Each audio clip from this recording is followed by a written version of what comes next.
Hopefully that's correct. But I hear a recording. So happy New Year. Welcome. Yay, yay, yay. And as we roll around here, we always start everything with pleasure first. So I'm just going to lead us through a little bit of pleasure first, and I'm going to introduce our guest, and then we're going to get started on our topic today. So, it's the new year, and I really invite you to start our pleasure first today. I'm going to take a drink of water for my pleasure first. And I want you just to think of an intention for the new year.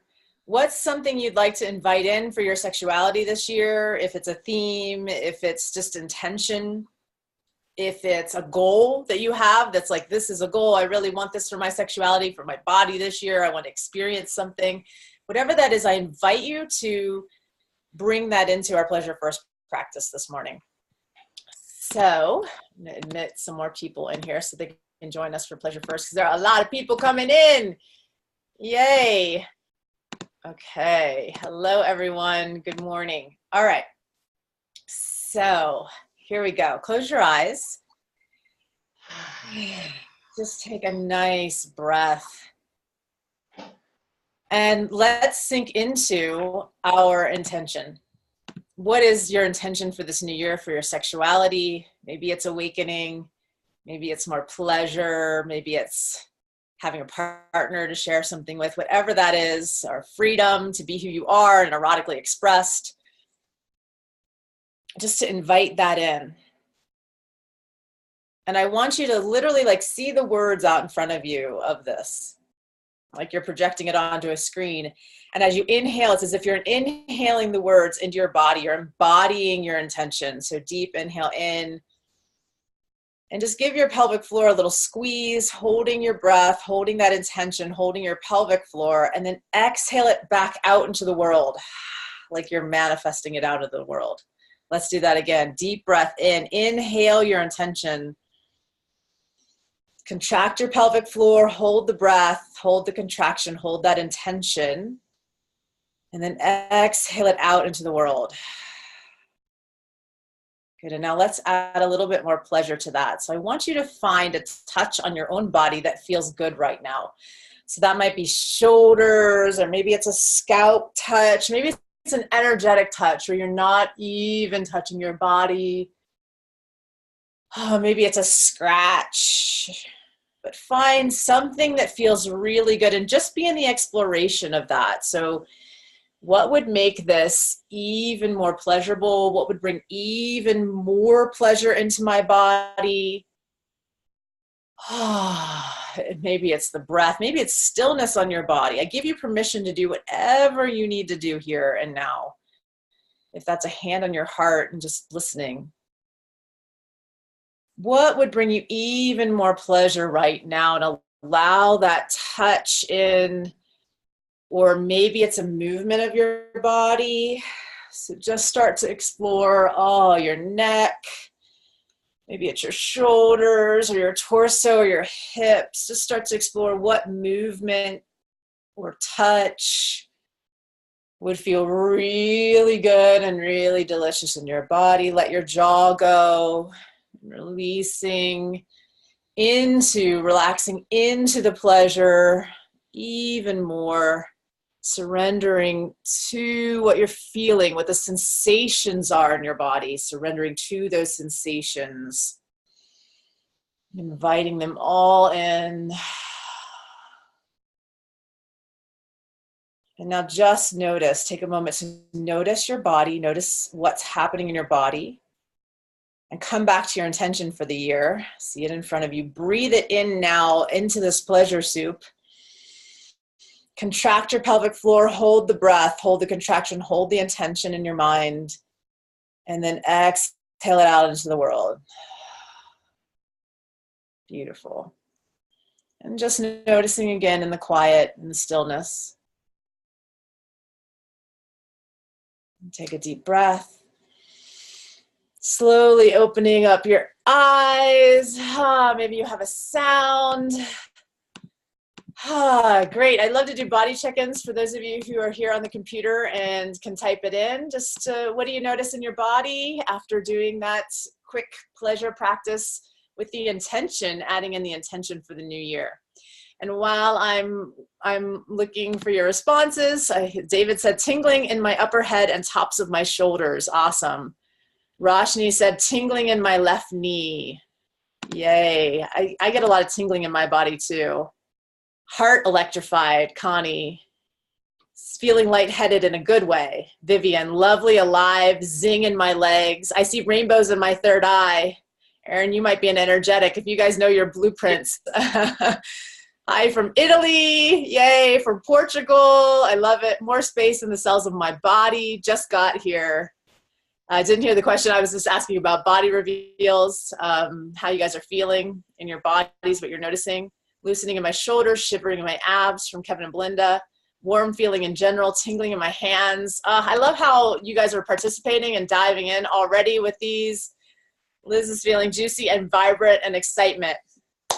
Awesome. So I want to take a moment to introduce our guest today, which I'm so excited about having here and introducing her to you all. I'm going to unmute you because I muted everybody again. And so I'm on Facebook and I start seeing these posts appear, just popping up, that are so incredible, with these incredible photographs. And I was like, who is this woman? And I said to Ian, those of you who don't know Ian, he's my partner. I said, we've got to interview her. There's just something amazing about her energy and something amazing about her and amazing about these posts. There's such freedom and aliveness and fearlessness and courage and sexiness. I just saw something and I was like, I gotta know who this woman is. So in case you're new here and you don't know who Isis Lior is, she's responsible for a movement of whole, ripe, and unapologetic women who are finally coming out of the closet. For 17 years, she has been passionately teaching people how to connect both hearts, the one in their chest, and the ones that are in their pelvis. I'm curious about that, the heart in my pelvis. Isis has been featured in a myriad of newspapers, radio shows, alongside people like Storm Large, Dan Savage, Deborah Annapool, Sark. She's a coach with an extensive background in body psychotherapy, tantra, hypnotherapy. Basically, she does some kick-ass embodiment work online and in person. So if you are really into embodiment, you're going to love this and into this conversation. Me being a somatic sexologist, I love being in the body, experiencing what the body has to offer. She's currently working on her book entitled Feral Female, which I love. And in addition to a lot of official studies, Isis has also howled at the moon, been saved by Qigong, taken drugs with a therapist, smoked a peace pipe, flipped off a shaman. This woman, my goodness, learned and unlearned emotionally responsible language, danced with her shirt off in public, avoided marrying an Essene guru, and worn cocktail dresses all over the world while going commando. So you can find out more about her at feralfemale.com, feralfemale.com. And I'm going to put this into our chat link. We are so honored and so blessed to have Isis Lior with us today. Yay! Welcome. I'm so excited to be here with you, really. I'm the one who's honored. So thank you for reading all of that. Absolutely. It's hot and juicy. Don't you guys agree? Like that's a hot bio there. Okay.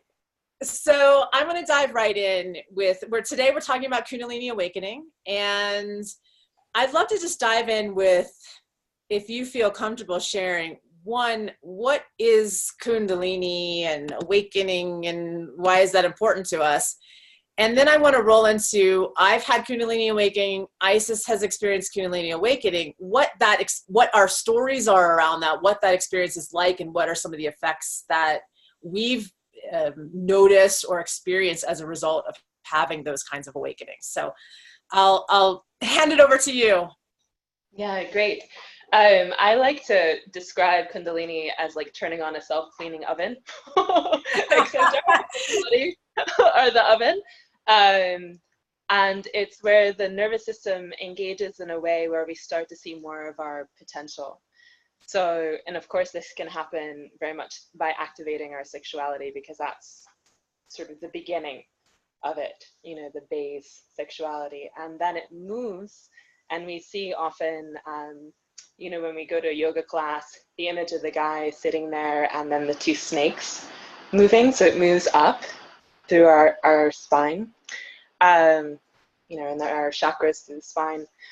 But I don't think of it as something esoteric anymore. I think of it as something that collectively I'm seeing more and more, where we've chosen to know who we are and our potential and being fully human.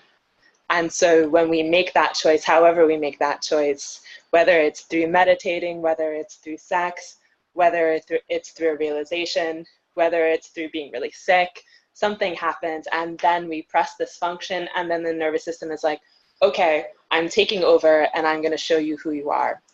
So I think some of what we're going to be talking about as well is what happens when that gets stuck and what the very visceral experience of that is. Mm-hmm. So how would you describe Kundalini? Yeah, I mean, to me, there's the energetic anatomy of it. There's, you know, when I was in Tantra, I started off in Tantra my whole career. So when I was in Tantra, many years ago, they would say that there was actually a gland beneath the sacrum called the Kunda gland, where the Kundalini energy lies. And then just energetic anatomy wise, we have the Ida, that is one of the feminine, and Pingala. I always remember Pingala penis. Pingala, which is the masculine energy. That cross, Isis was doing this as they rise up the spine, and energetic anatomy wise, they're crossing at each chakra. And in the tantric tradition that I was in, we didn't go out of the crown chakra, which was one way of doing it. But my recent awakening happened going out of the crown chakra, which was a whole other experience. So this utilizing of sexual energy, and I think this is something that I think is important to talk about here, is how are we consciously utilizing sexual energy? Are we moving it through the body? Are we exploding it out the body? Like, what are we doing? Not that anything's wrong or better, or like there's a right, wrong way. That's not part of this conversation here, but there's just that this is something that is available for those of you who are interested in it. So to me, Kundalini is this energy that rises up the spine, can come out the top of the head, and can create transformation. Isis said, knowing who you are, these awakenings, and maybe we might want to define even what that is, because there's so many different layers of awakenings. And then recently someone's been saying to me, Kundalini is a goddess. And I was like, really? Kundalini is a goddess? She's like, there's a Kundalini goddess? And that's kind of cool, a cool thought to think of Kundalini energy as a goddess archetype, if for those of you who are into that kind of thing. So that's my 2 cents on it. Anything you want to add there? Yeah, you know, that's interesting when you're talking about how to use it, how to play with it. And usually when you see people meditating, they're trying to aim it up and out. And then coming from a tantric background, and then also coming from Qigong, the way that I've been moving it and the way I've been moving it with my students is moving it in a circle and a circuit. So, and that's really fun to play with, you know, as you know, engaging with a partner as well, and being able to move this between you. So it's really, you know, enabling our gifts and our humanity, right? So opening up the heart allows you to be empathic, like just things like that is our full potential, and that we keep kind of like in the bud, and then this big force moves through us and it sort of like pops open the different potentials and flowers, which can be pretty alarming when we're living in a world that isn't necessarily coddling us with that level of sensitivity and awakeness. So that's another really cool thing about the work that we're doing, is creating a different culture around that, where we can hold each other and what it means to really like be there. So Isis, could you share, I think it'll help ground it for people to hear a story of Kundalini Awakening. So could you share your own story? Would you feel good about that? Excited about that? Well, for me, it wasn't one big pow and then it was done. It's been going in phases and stages. But for me, I first started noticing it. I was very intuitive, and I was seeing wings and tails on people, and I was doing a lot of meditation. I was very involved in Buddhism and was channeling at a very young age. And so I was very wake up here. I grew up in Jersey. So I was very in the intellect, and I also had the gifts of sort of being up here in terms of intuition. And at some point, I tried to ground that energy in. I basically was like one big walking head. If you've ever seen South Park, where the teacher's head blows up like a balloon and they're like this, that was me. And then I realized that I needed to ground that through the body. And as I tried to do that, it activated a Kundalini awakening where my body started to shake. And this was originally through yoga. And I could feel this violent shaking happening from deep inside my body. It wasn't the type of shaking you get when you're cold. And I was like, uh-oh. I felt like something was about to erupt.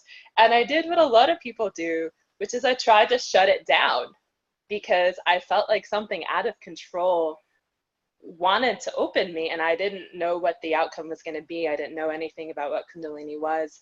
And so when something wants to awaken like that and you try to keep it quiet, it's not just going to be like, okay, and take a nap for another 10 years. So eventually it started shaking me loose, and I would feel really, really hot, and then I would feel really cold, and this would happen about maybe back to back 30 seconds each, and then I would be covered, like drenched in sweat, and I would just start shaking, and something in me was unraveling. And so that was the very beginning. But it's gone through so many different phases. And I think one of the reasons I do the work that I do is because I fought it. And because I fought it, it pushed back. And that process was pretty uncomfortable for me. But when I stopped fighting it and I opened into it fully, which came later, then it was ecstatic. It was beautiful. And so much intense pleasure and connection, and but that was the very beginning of it. How about you? I want to read David's comment here, and then I'll share my story. So David said, temperature changes. My somatic experiencing therapist says adrenal system is adjusting to a new reality. So I love when we can take these, tantric, sacred teachings and bring them into like neurochemistry and like what's happening in the body, and all the shaking sometimes can be like release of trauma from the body. And that these big energies can be spontaneous and sometimes help us release these old things from the nervous system and actually repattern and reprogram the brain. So I just love grounding because I'm such a geek about all this stuff. I love grounding things and into like the science. So I think that's really helpful. And the shaking is something moving through, David added, and I agree. And then when you try to stop the shaking, I don't know how many of you have even had this during pleasure, where you've been in like you've had a great orgasm and your body starts shaking, or kind of like you have after twitches, allowing all of that to move through, allowing that energy to move through, being in acceptance and surrender to it can help in these awakening experiences. And we're going to talk to you about safety around this, because I know that this is like a big energy and sometimes it can be scary. So, so sharing my story. So I started this exploration when I was about 19, and I'm reading this really interesting book right now. It's called The Dark Face of Heaven, I believe is the name of it. And it's about how trauma, people who've experienced a lot of trauma in their history. And I'm going to talk just a little bit about trauma here. So just content warning for all of you who might feel triggered about that. I'm not going to go into a lot of details, but I had a lot of childhood developmental trauma. And one of the things that the theory is that people who've had a lot of trauma learn to dissociate from their body, learn to go to places like this, in order to survive. And so therefore have access to these kinds of states of consciousness. And I was very young when I got involved in Tantra. And I say it often saved my life, learning how to move sexual energy through my spine, learning how to do this, because I was in such a trauma state, but I got involved in this in such a young age that I did not have a lot of, I didn't have a lot of trauma stuff on the surface. I was able to really be highly functional, even though there was still deep stuff. I was very highly functional as a result of moving Kundalini energy through my body and awakening my brain. I grew up, I mean, if you know my story, growing up with developmental trauma, growing up in rural Ohio, very poor, and coming to where I am today, I owe to awakening the genius in my brain. And that came through the movement of the sexual energy through my body. And if any of you have read the book Think and Grow Rich, there's a chapter 11, which is all about sex transmutation. And to me, I was learning how to open up the channels of my spine so I could transmute sexual energy through my entire, like starting in my pelvis and then move it through my entire body and up into my brain to bathe my brain in sexual energy.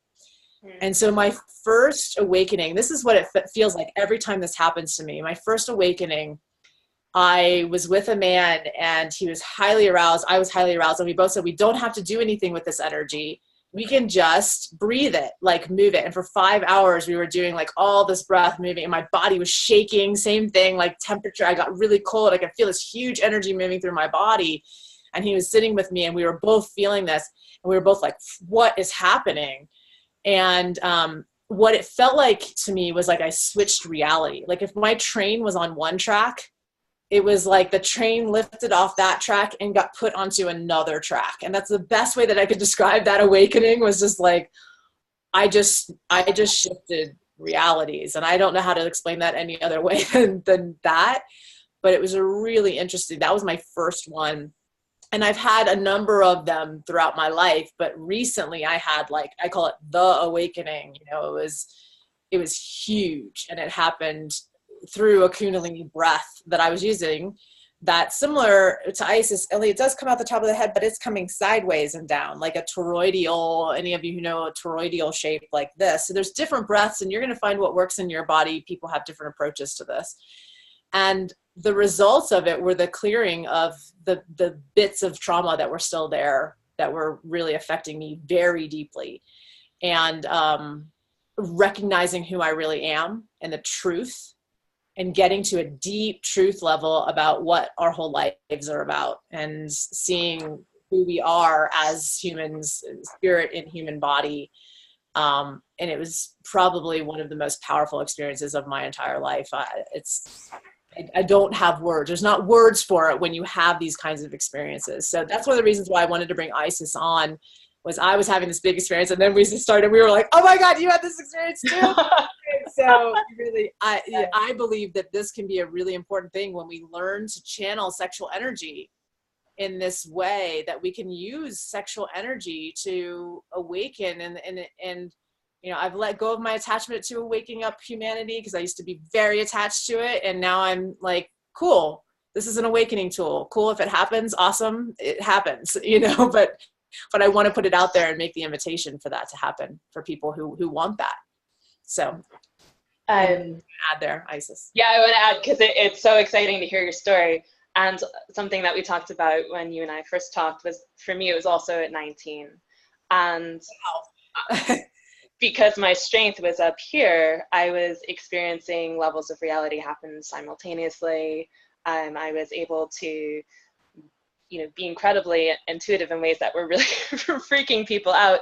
And I also was aware of the intense love and the beauty and everything, to the point where I would just sit there and I would just sob in a way where I was like, oh my God, like I felt the perfection of things.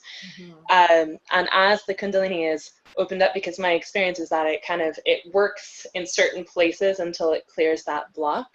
You know, the other gifts that have opened up, like the ability to really, in my work, I use my being empathic to feel with somebody, and to be able to actually go into their experience, maybe even before they can feel it, and guide them into that experience, or that incredible,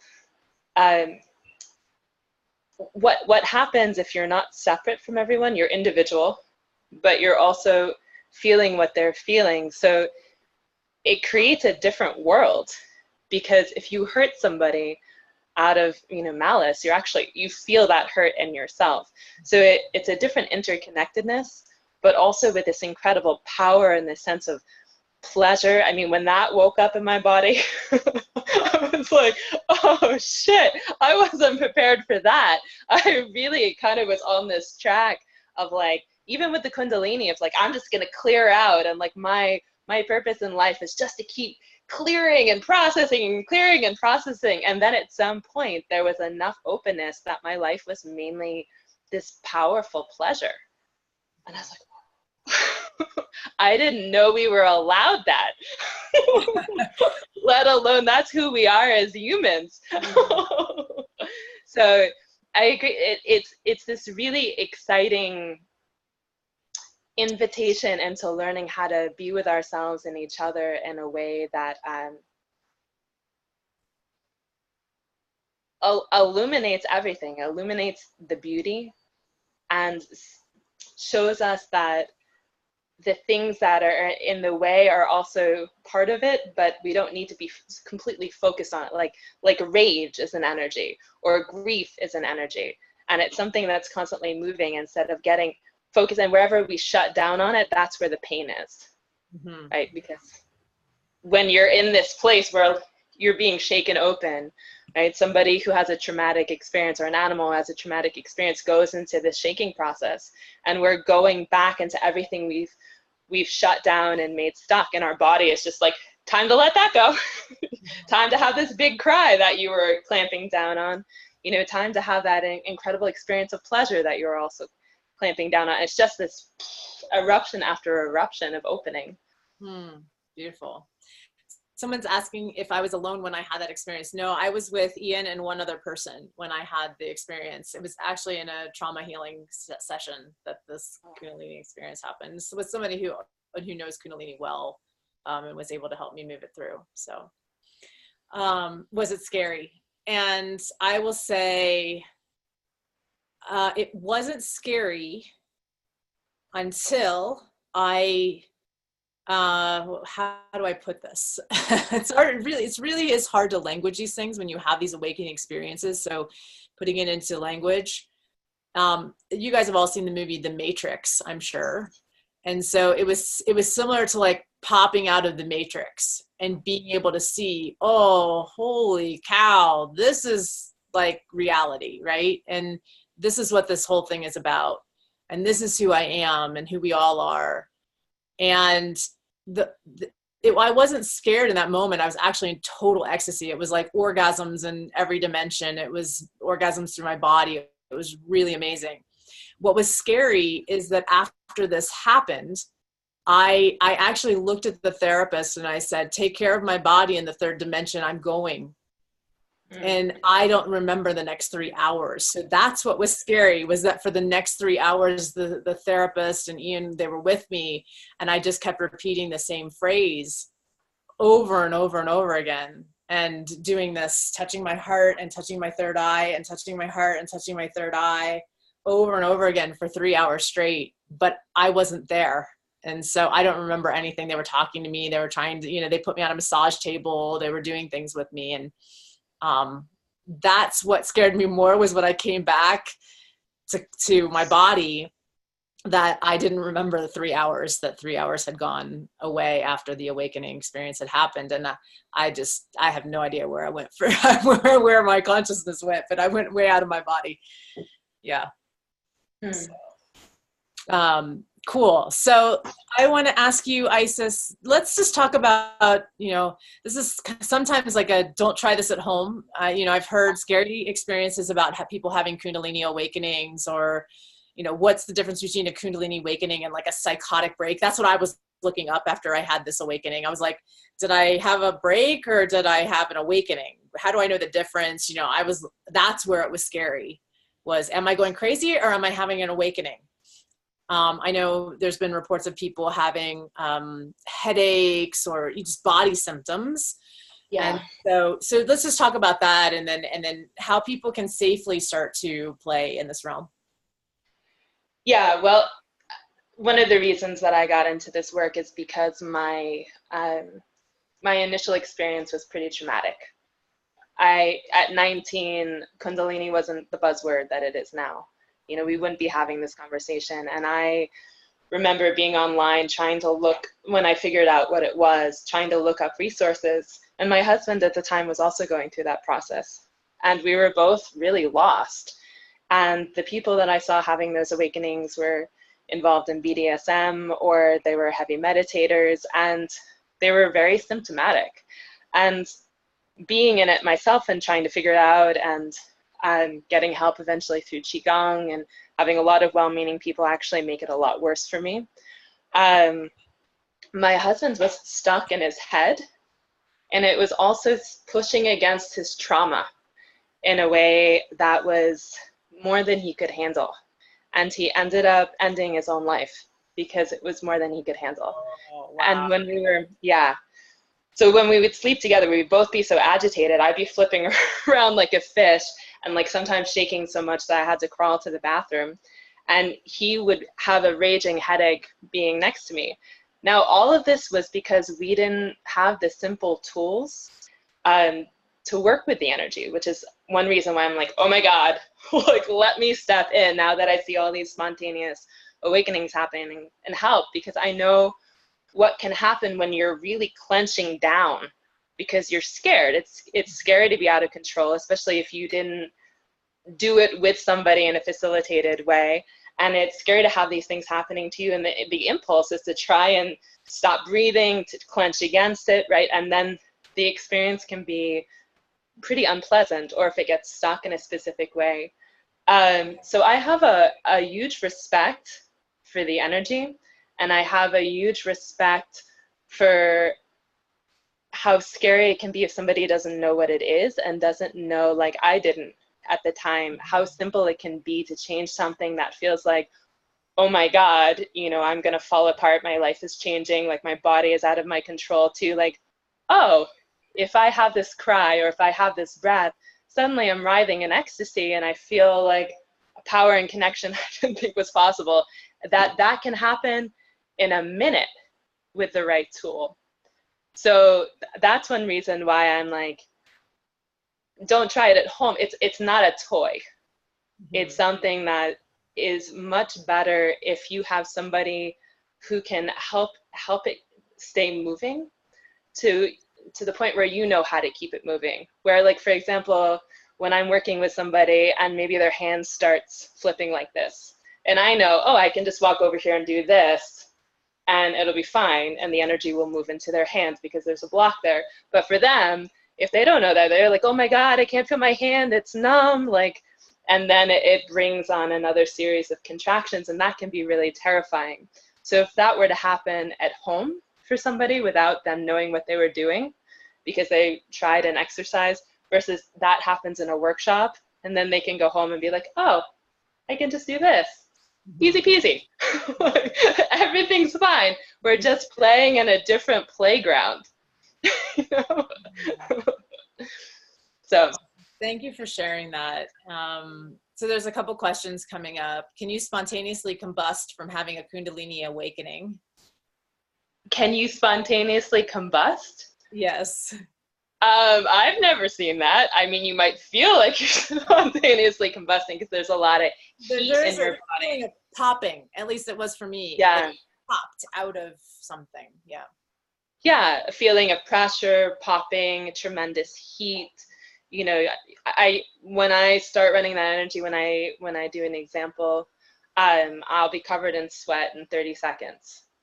So, I mean, you're definitely playing with heat and power, but I've certainly never seen anyone just pop into a huge flame. Have you? I've not seen anyone go into flames. Chelsea says, getting chills listening to you guys describe this. Guru Tara is asking, what were you chanting when you left your body? I was saying I had this huge, in the awakening, I had this huge revelation about humanity being asleep, and it was around my attachment to waking humanity up.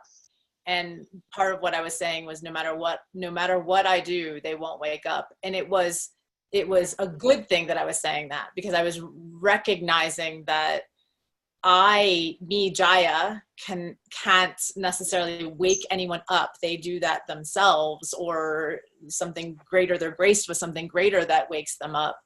And it was an ecstatic statement. It wasn't like a sad statement. It was like, oh, this is part of the game consciousness is playing, of forgetting and remembering. And no matter what I do, that's part of it. They're not going to wake up. That's part of this consciousness and what it's up to.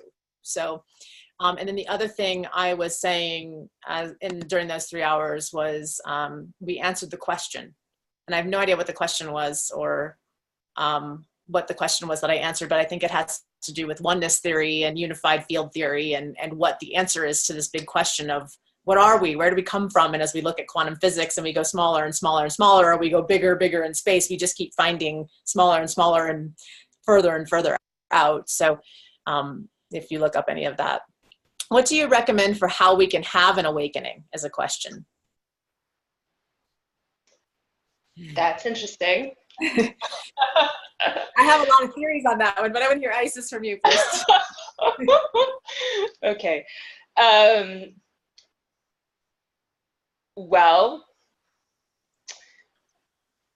somebody wrote here, when you're ready, it will happen by itself. And to some degree, I agree with that.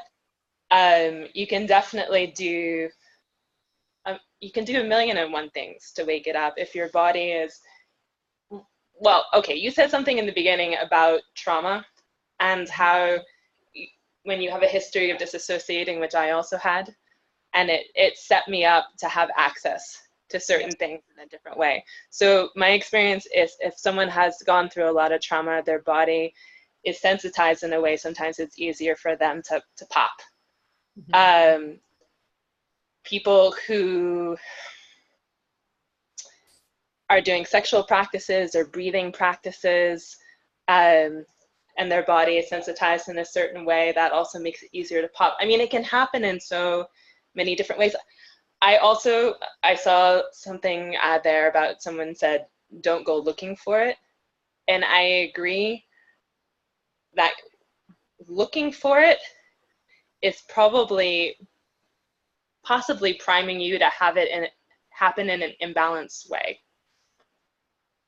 So what I would do is prime the body to be ready for it. And then my experience is it will happen naturally, and somebody, I'm assuming Jaya, like you or I, could help kind of push it over the edge and make sure that it's safe. Mm-hmm. But I would focus on things like getting really grounded and doing emotional and trauma work, and making sure that you're breathing, like that type of thing, as opposed to like, I want to have an awakening, right? Because that type of thing usually happens here.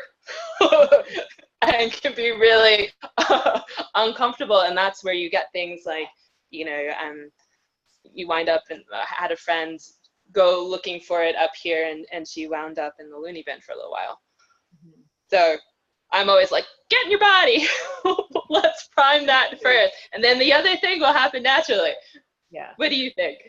One of the things I did for many years was I had a daily practice every day that helped to clean the channel, to awaken and clear the chakras and move energetic blocks. And so I did a yogic practice every day for 10 years that was just for this purpose. When I was 19, I said, I want to become an enlightened being, to my Tantra teacher, and she kind of laughed at me. Which, 19-year-old saying, I want to become an enlightened being. She was like, good luck, like with this, not like in a bad way, but just kind of like in a cute, like, oh, cute 19-year-old girl who wants to awaken. And I dedicated myself very intensely. I was doing meditation 3 hours a day. This was before I had a child. I was doing sexual practices. I was doing breath work. I was doing emotional clearing. There was a lot of things that I was doing to have this experience. And I had also been told, hey, this is what we do to open up that channel in order to make it safe. And so I feel like, even though, I would kind of let go of the enlightenment story and let go of a lot of that, I was just doing my practice. It led up to this moment that I had recently in October, because I had done all that preparation. And in some place, I was not looking for awakening. So this is really interesting because I'd let go of all my tantric practice at this point. I was kind of like, all that stuff's woo woo, all that awakening, Kundalini, blah, blah, blah. Like I don't teach it anymore. But now obviously I'm having this conversation with you all today, but I stopped teaching all of this stuff because I, had kind of like I'm done with that. Like I'm kind of out of the woo woo. I had kind of a judgment going on, and I just was going for trauma healing. And it came out of me going for trauma healing that I experienced this massive a Kundalini awakening combined with the trauma therapy that I was doing that created this opportunity for the awakening. So I agree, looking for it. I was not looking for it. Early on in my life, I was looking for it, but here I wasn't looking for it. David has a comment here I think is interesting. He said, in literature, some people confuse feeling sexual energy with Kundalini. Feeling your sexual energy is not having a Kundalini awakening. And yes, they're different. I think they're different things. Sexual energy can be utilized. It's a tool, but Kundalini awakening can happen from many different, I've seen it from many, and sometimes it just happens. Like it's not necessarily sexual at all. Right. Yeah. And what do you think, Isis? Yeah, I agree with you. You can feel a lot of pleasure and vitality that doesn't really move from your pelvis or is discharged and doesn't necessarily move up without that being Kundalini. Mm-hmm. And there's a lot of people giving you empathy for your husbands. Oh, thank you. I'm freezing. Do you mind if I running at a jack? I'm literally like shaking and not in a Kundalini way. Yeah. Freezing in southern Spain. Who knew? She's in southern Spain. So how amazing. Isn't it amazing that we live in a time when we can have people from Italy and Spain and America? Like, it's just amazing to me that we have this opportunity. I remember watching the Jetsons when I was a little kid. And they had like the FaceTime kind of type thing, face calls in the Jetsons. Do you remember that cartoon, the Jetsons? Did you ever see that? I didn't grow up with a TV. And anyway, I just always think of that every time we do these calls.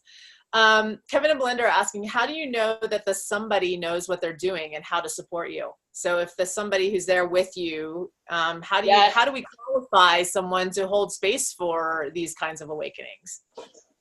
Well, I'll answer from working with a lot of people who were well-meaning and possibly well-trained and didn't know how to work with me. So I would say somebody who really helped me a lot was a medical Qigong master who was able to see the flows of the energy. And then, how I work is partially through training in body psychotherapy and energy healing, but it's also because I've been through it and I can feel and track the energy and see where it's getting stuck. And I can also, because of the Kundalini awakenings that I've had, feel it in my own body and be able, for me, it's just a matter of like, I think of it as the body is a blank canvas, the paint gets stuck in certain spots and then other parts are white.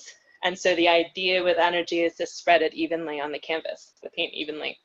So for me, it's easy because I can feel it, I can see it, I've been through it, and it's not a big deal. But for somebody who's maybe read a book or, been through a yoga training and has never actually seen an actual awakening,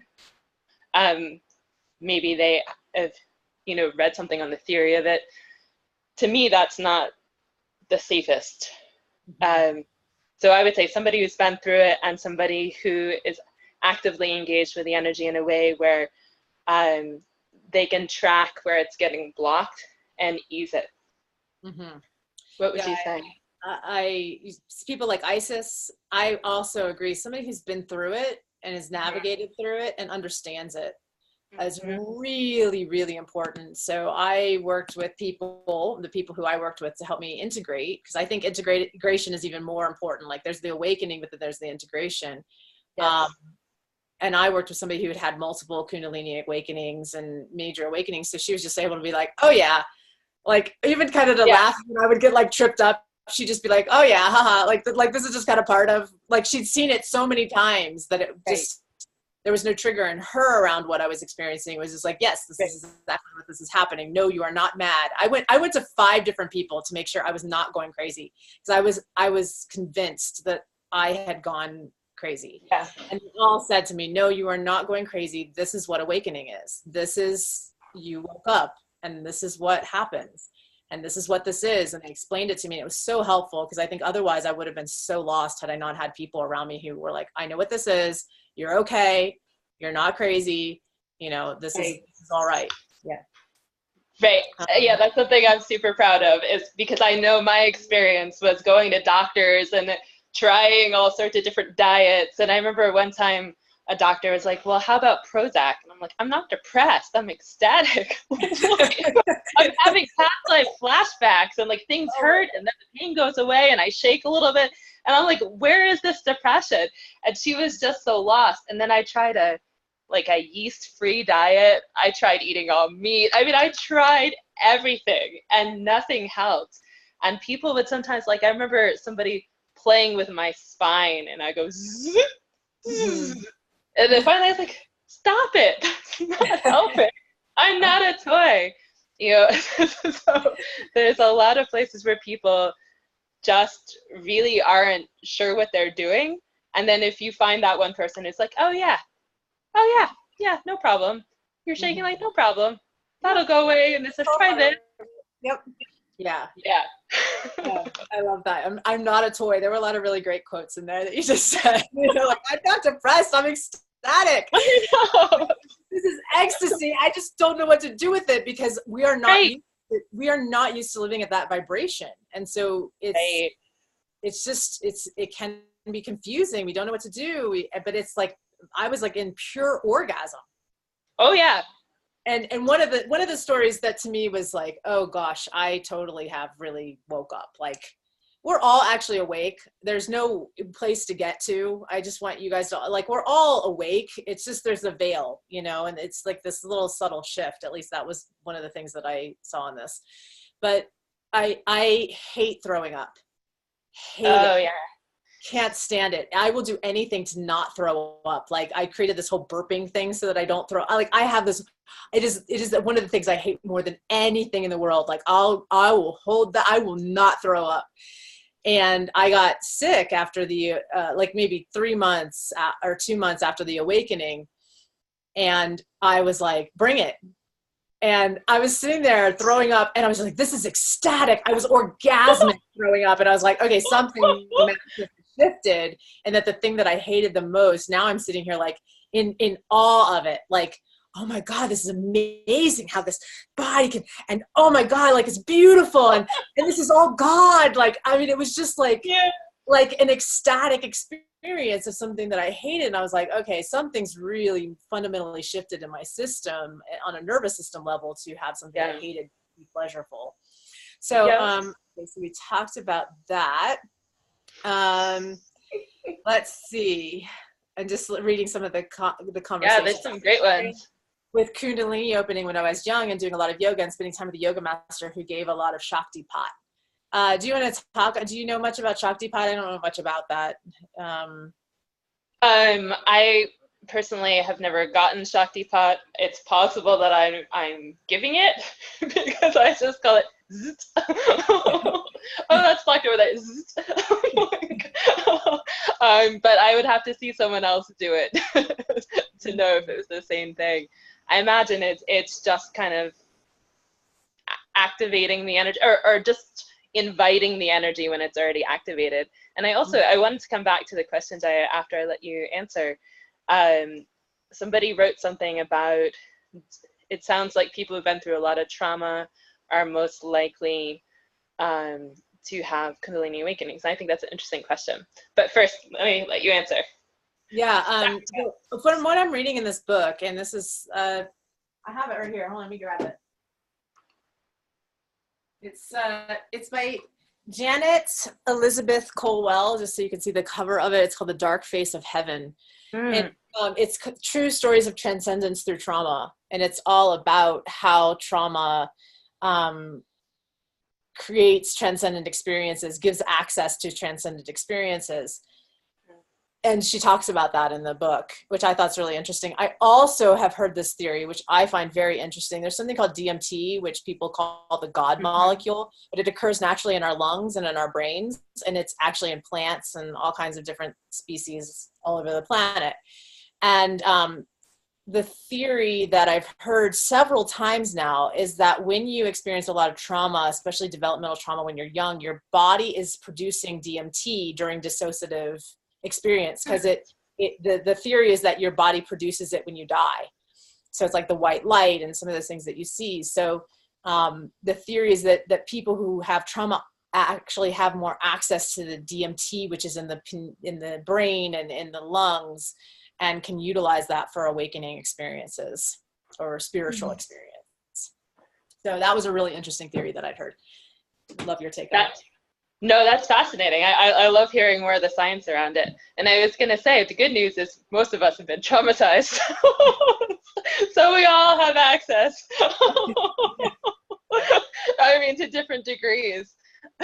We live in a culture of trauma, especially around our sexuality. I say I can't work in sex without working with trauma as well. You know, we have a culture where a lot of us have experienced some kind of trauma somewhere. Big trauma, little trauma, doesn't matter.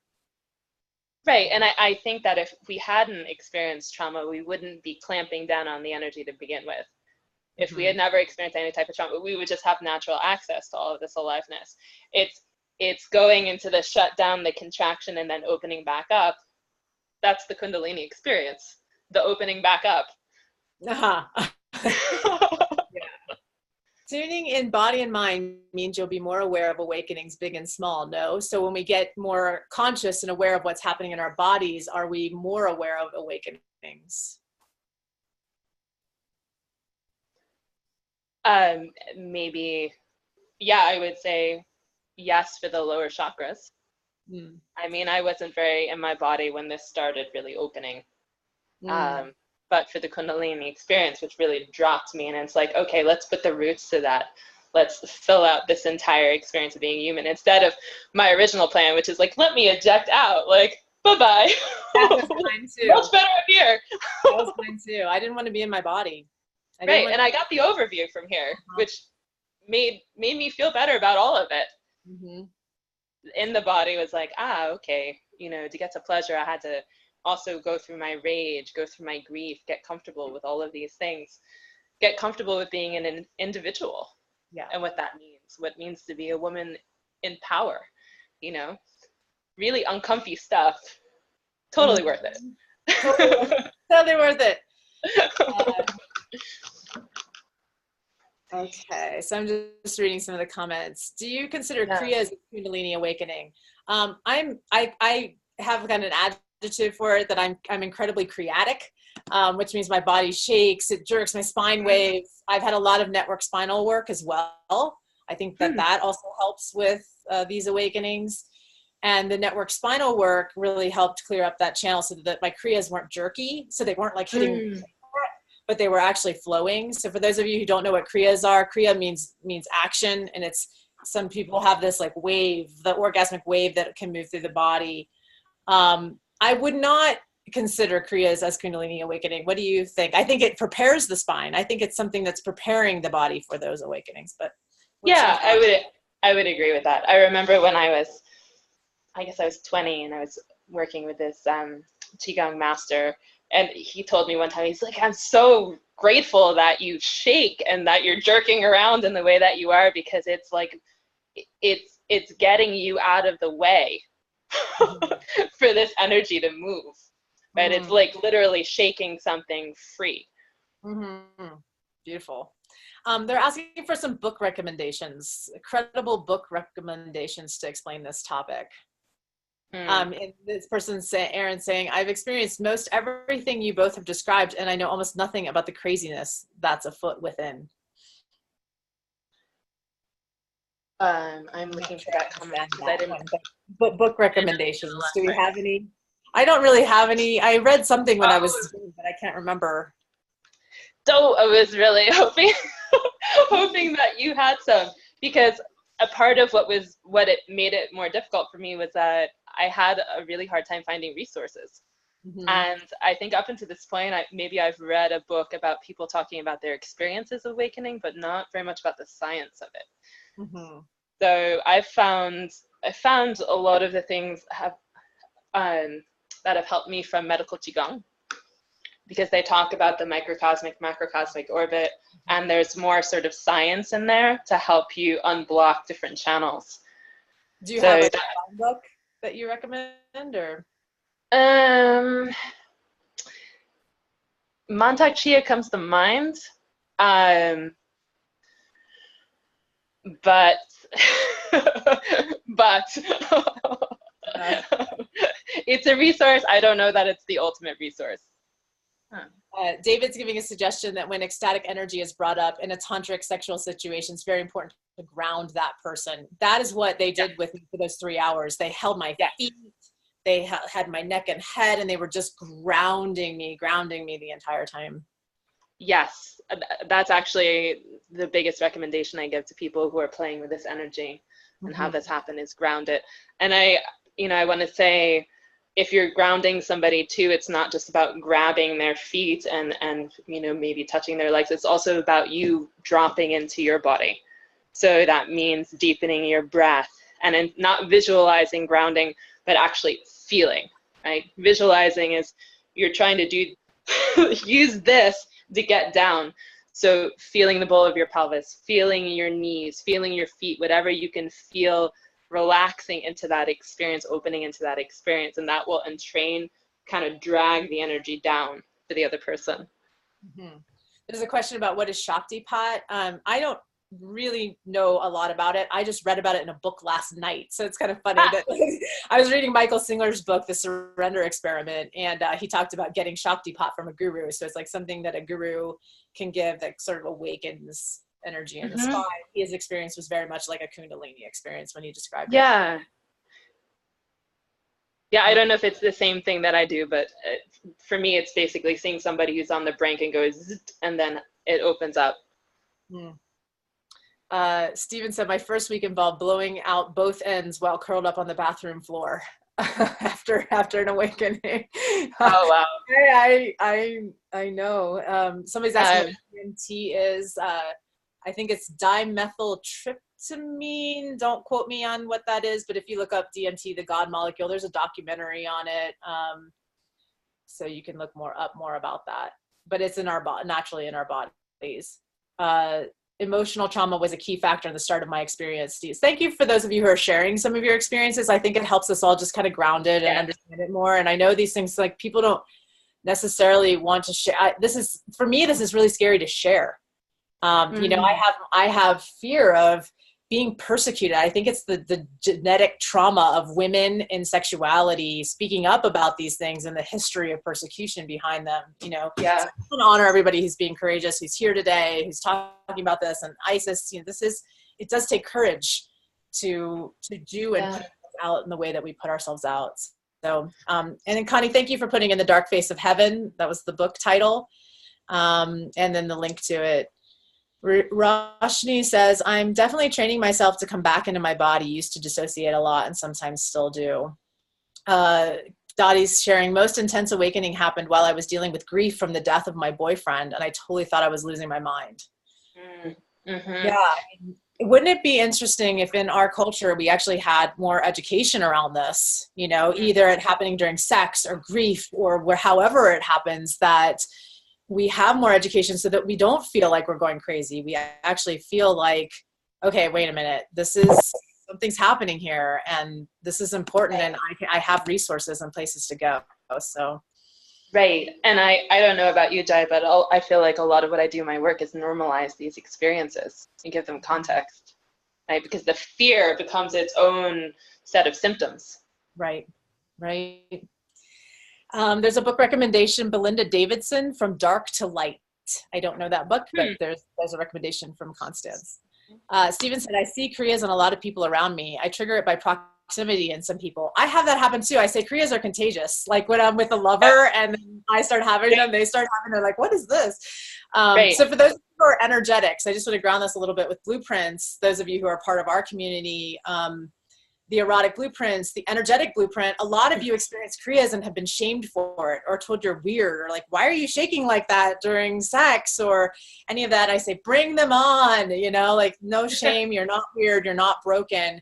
It just could be part of your blueprint mapping, is that you're high energetic. And for those of you who are not energetic, who are here and you're wanting to expand into the energy, this is a great, you know, just this conversation of how do I move energy through my body, just starting there, being aware. So wanted to just add that in.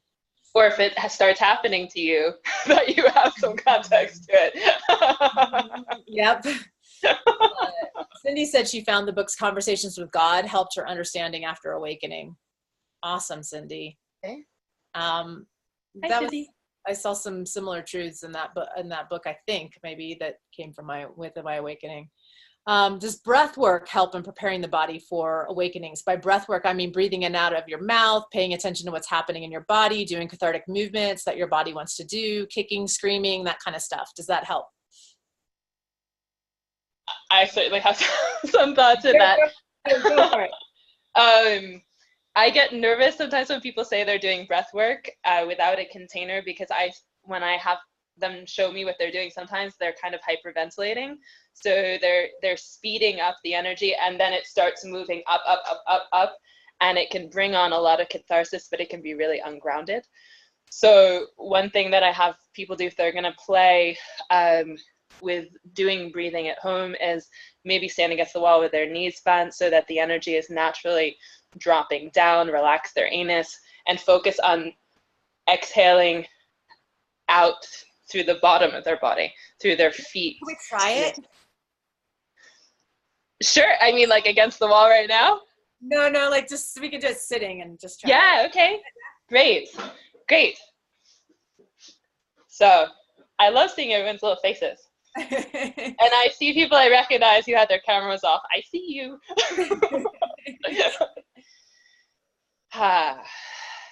Okay. So making sure your feet are on the floor. Notice if you're holding your breath and if you're pulling your body up and keeping it together, right? This is something that we do culturally. And see if you can, with your exhale, soften into your fat, soften into your weight, soften into your bum. Good. And if you let your exhale be audible, you'll be able to hear by how deep your voice is where you are in your body. If it's up here, then maybe you're not in your belly in your lower half. You want it to go, drop down into a base. So letting that breath move. And starting to bring your attention to feeling instead of thinking about trying to feel. So notice the curve of your bum. Notice the long bones of your legs and the smaller bones of your toes. Maybe the space between your toes. Notice the temperature of your body. And if you can, with your next exhale, relax into the back of your body. So switching more into passive nervous system. So letting the inhale and the exhale move through your back. As if with each exhale, you are letting heat out the back of your body.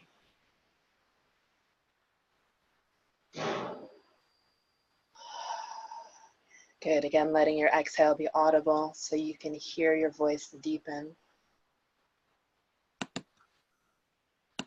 And then as you inhale and then exhale, see if you can feel and then relax your anus. Because we tend to pull it in and up, just like dogs that are vertical. So really using that exhale like you're pushing a release button. And starting to melt some of the tension around your genitals, which will really help you drop into your body.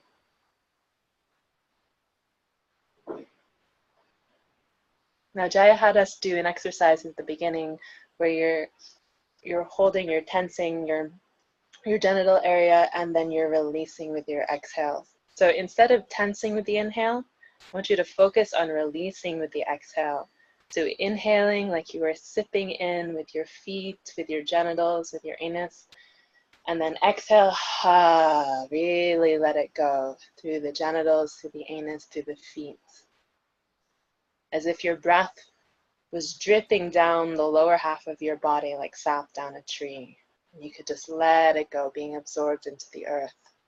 So inhale, a light sipping in. And then exhale, really letting everything move down as if there was nothing to contain. No way you needed to be, just a complete surrender into your body.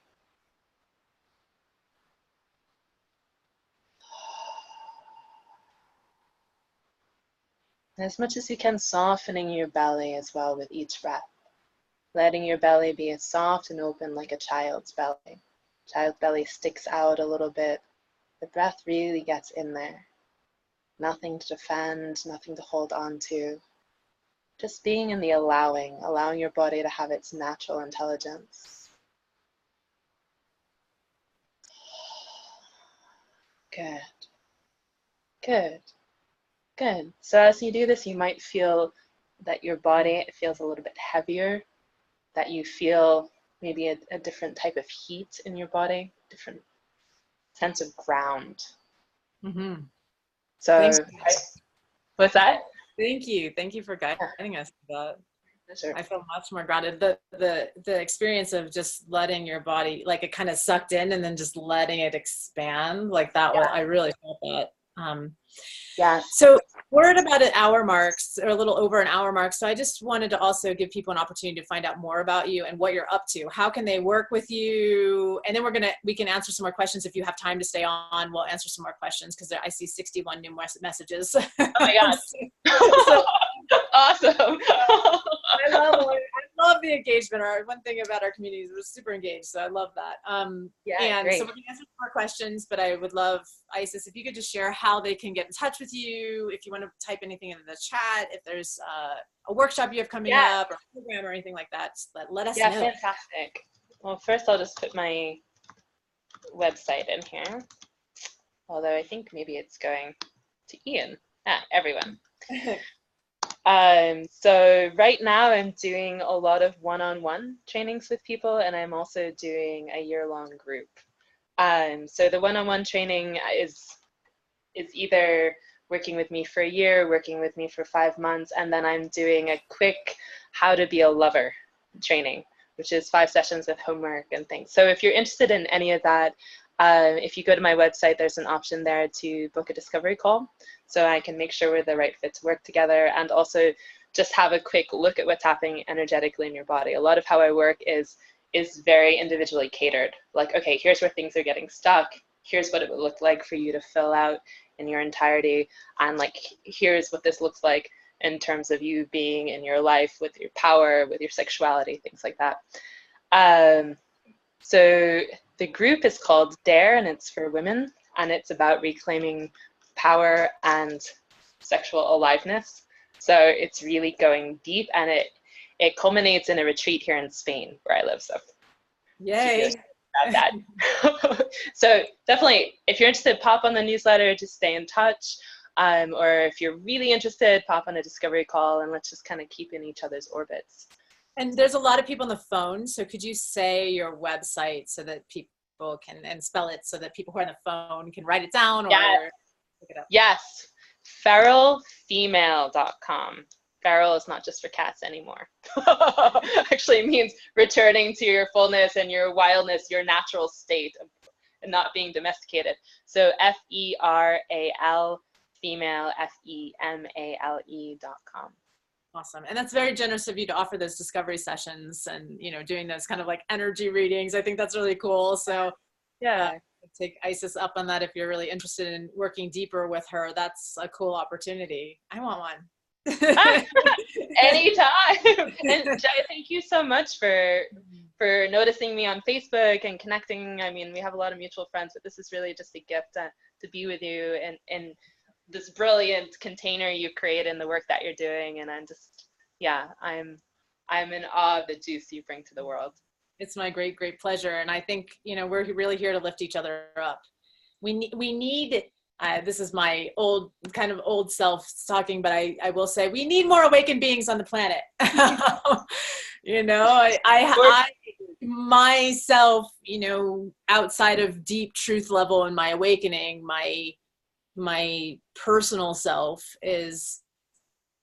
feels and has a belief that if there's more awakened consciousness on this planet, we can really change some amazing things here. Like, I just keep going, if everybody was awake, they'd know the truth, and then they wouldn't, like, they know the truth of who they are, they know the truth of what we're up to, they know the truth of consciousness, and we'd just be like, oh my gosh, haha, I love everyone. I mean, that's all you can do. I'm like, that's all that's next now for me, is like just being love. And you know, there's things coming up in my life, of course, that challenge that now. But it's just really interesting. So all right, so anything else you want to add there about working with you, or and I highly recommend anybody who's really interested in this topic. Isis has been there, she's done this, she knows how to hold the space for this, and is taking workshops with. And what I'm seeing is people are spontaneously, what I'm calling popping, but people are having this experience. I was in an audience I was teaching, and there was an audience of about 300-400 people, and there was a woman who had an ecstatic experience right there in the audience, just seeing, because I did a demonstration of moving all the sexual energy, and just seeing it, people started popping in the room, and not knowing what was going on. They were scared. You know, because they didn't know what that was. So I had to like really back up and go, okay, this is what's happening. Nobody's having heart attacks or seizures, or like, we're all okay. But you know, having somebody who's done there and been there and done it, and I recommend Isis because she's been through that process, and hold space for that. Thanks. Yeah, and I mean, that's one of the big things I do in my work, is facilitate these safe awakenings and also even them out. Mm-hmm. All right, I need some evening. I can feel it. All right. Tips for activation of sex energy alone and clearing sex trauma. I highly recommend working with a somatic experiencing therapist. And is that something that you work with? Clearing of sexual trauma and activation of sexual energy? Yeah. Of course. Yeah, definitely. And for me, that's like the juiciest place to really start, because I feel like it's the black bag. You know, we're culturally, we're not encouraged to really share or integrate any of this stuff. So what we're not sure what to do with, we put in this black bag. So to take it out and put it out there is like the beginning of being able to do all the work for me. Mm-hmm. And I'd say with that, again, like healing sexual trauma, not a do it at home. Don't work with somebody who doesn't work with trauma, like really somebody who has a trauma background or has training in these things. And somatic experiencing was very helpful for me in that. Okay, so I have a vomiting cycle as part of my body's self-healing process. I do trauma release via shaking, breathing, and yoga. I feel like a load of really old stress stored in my body, and I think it's all very Kundalini related, as I can often feel energy moving up and down my spine and have dreams about snakes. I'm quite fearful of my trauma and sexuality awakening, so we'd be grateful for any advice. So I think there's a couple things in here that we can point to. How does someone know that this is Kundalini awakening? What does it feel like in the body? I mean, we said a couple things, but this, you know, I'm kind of having these experiences. Is that Kundalini? I'm having dreams of snakes. That kind of, that I've heard of that before too, like dreaming about symbol. And then, oh my gosh, I have trauma. And what if I have this awakening? How can I help with the fear that's coming up around that? What if I have this awakening and oh my gosh, I'm afraid of it? Yeah, that's where I would really suggest a container. Is this person on the call? Are they visible on the call? I'd be really curious to see their body. Bhavini is asking this. Okay. Because that's the type of thing where I would want to look and see, like, okay, is something getting stuck somewhere? Like, is there a reason for the vomiting? That, you know, is it necessary? This came on. If you, hi. Great. Is there a way to position the phone where you can back up and I can have a quick look at you? Not naked, just with clothes on. Because I can see your upper. I'm curious what's happening with the stomach.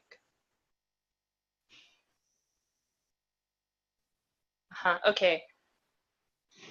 Okay. I can't see all of you, but I can see a pretty large contraction here, right? So I imagine as the energy is trying to move, something is getting stuck there. Do you? She's muted. Okay. But Mute.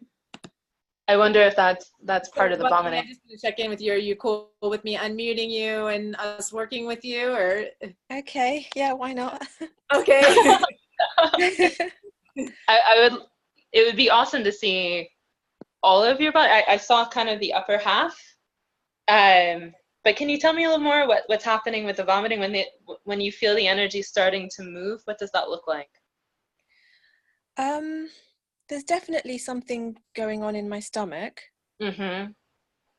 Kind of a tightness, Mm-hmm. even sometimes it's visible, like a lump, a trapped something. Mm-hmm. Yeah. Yeah. Are And you I can feel coughing? it tensing or tightening up. Do you cough sometimes or burp also, or is it just vomiting? No, I have all of those: yawning, Yeah. burping, crying, Yeah. And shaking.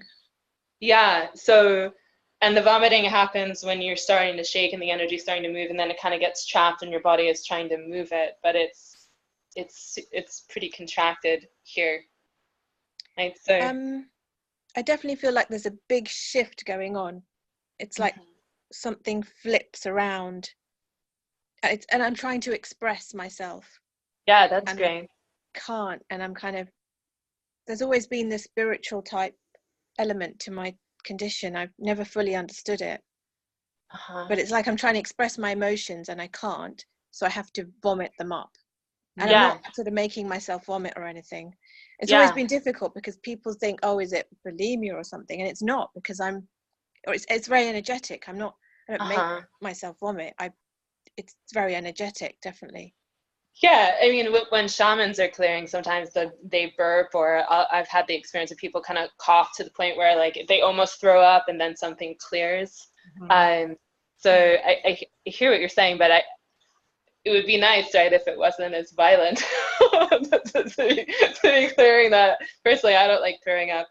I'm wondering if there is something like, yeah. Is it possible for you to back up even further so I can see your lower half? Okay.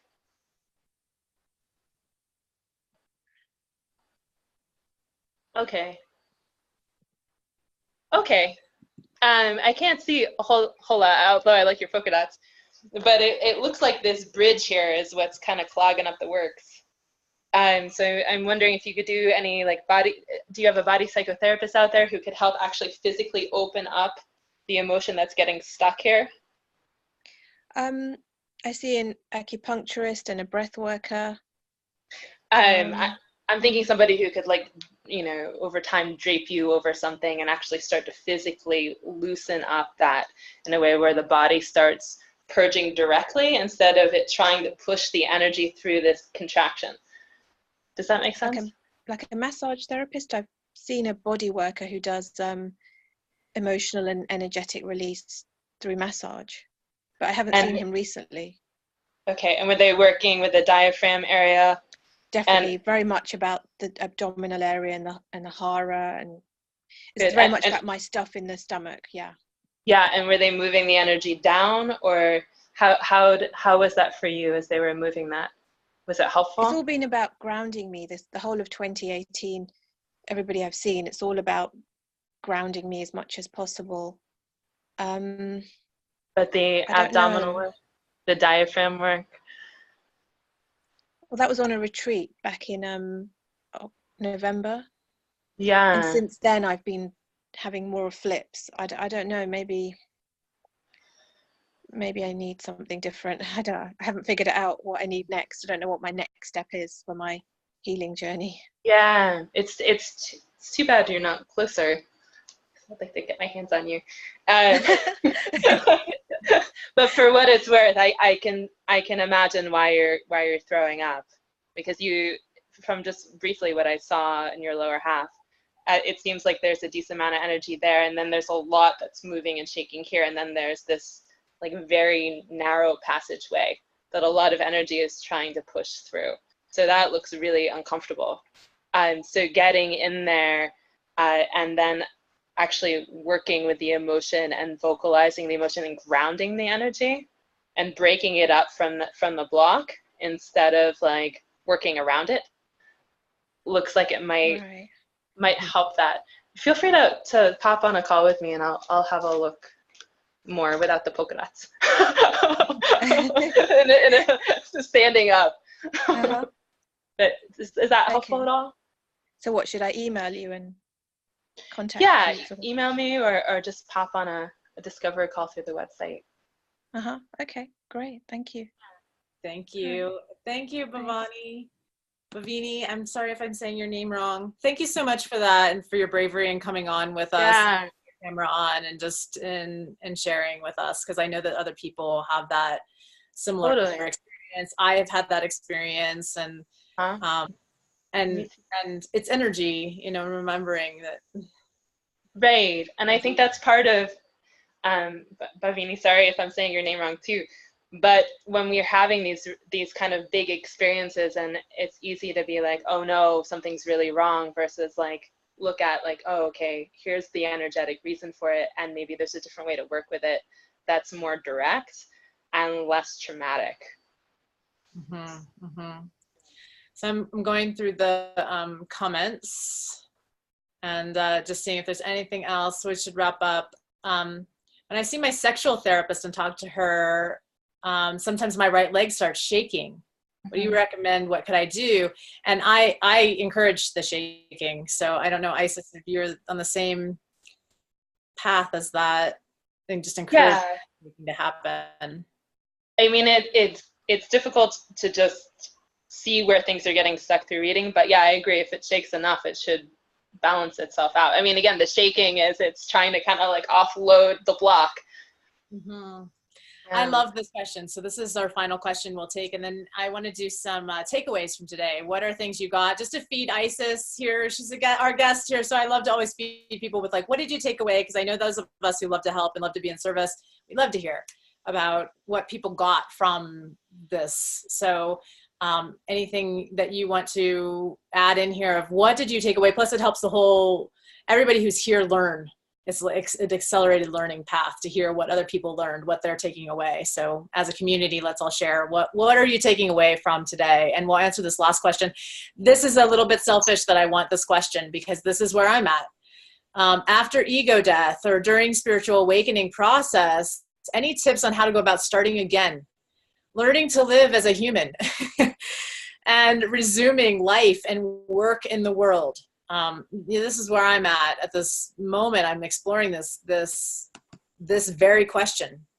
How now do I walk in the world after this kind of experience, and experiencing oneness and experiencing truth level and all of that? Now what do we do? So Isis, now what do we do?